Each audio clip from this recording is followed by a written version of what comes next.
Appetite for You. A Song is Born by Bellegarde. Everyone, turn off those TV sets and those radios and come and listen to a unique story I just have to tell you about how a real song was born. Did you know that a black man named James Weldon Johnson enabled children like you and me to play a significant role at the celebration commemorating the birthday of Abraham Lincoln? Well, it's true. The scene was set in 1901 as the story began. It was decided that there would be a song commemorating the occasion, and that James Weldon Johnson would write the lyrics, and his brother Rosemond would compose the melody. James' feeling of elation had been mounting since the idea struck him. His emotions knew no bounds. While the afternoon sun laid warming showers of golden light across the porch where he sat in a rocking chair, he took pen and paper and began to write. Immediately, the words of the first line flashed before his mind like the flaming shafts of the setting sun. He wrote, "Lift every voice and sing, till earth and heaven ring." He began to write furiously the other lines of the poem as teeming words crowded into his conscious mind. Ring with the harmonies of liberty. His pen fairly flew across the page as his emotions took control. Let our rejoicing rise high as the listening skies. Let it resound loud as the rolling sea. It seemed that all his life he had been leading up to this moment. A panorama of historical scenes passed before his mind's eye. He saw the racial discriminations in America's dark past. He saw his people who did not surrender to those injustices, but with superhuman courage, rising above years of hopelessness and emerging full of the faith that the dark past had taught them. The lyrics flashed before his mind in bold relief. Sing a song full of the faith that the dark past has taught us. Sing a song full of the hope that the present has brought us.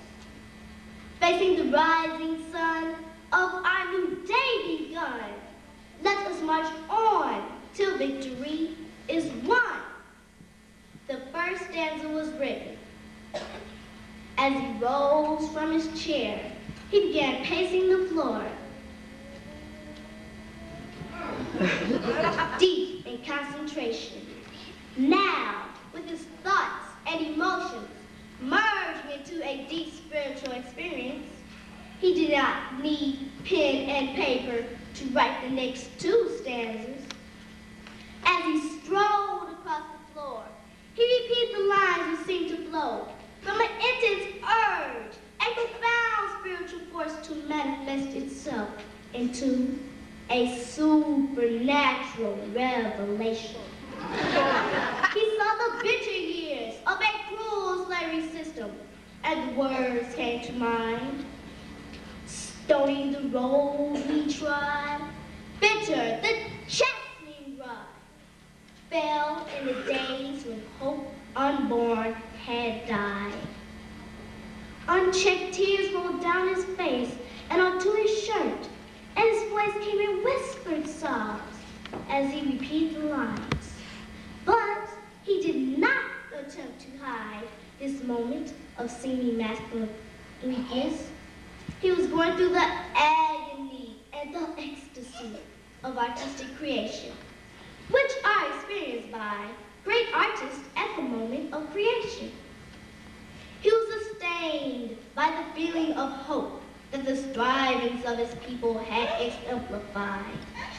The hard work, the unrelenting toil, the striving to always succeed in the face of great odds, the rebuffing of discrimination by often with a steady beat? Have not our weary feet come to the place for which our fathers sighed?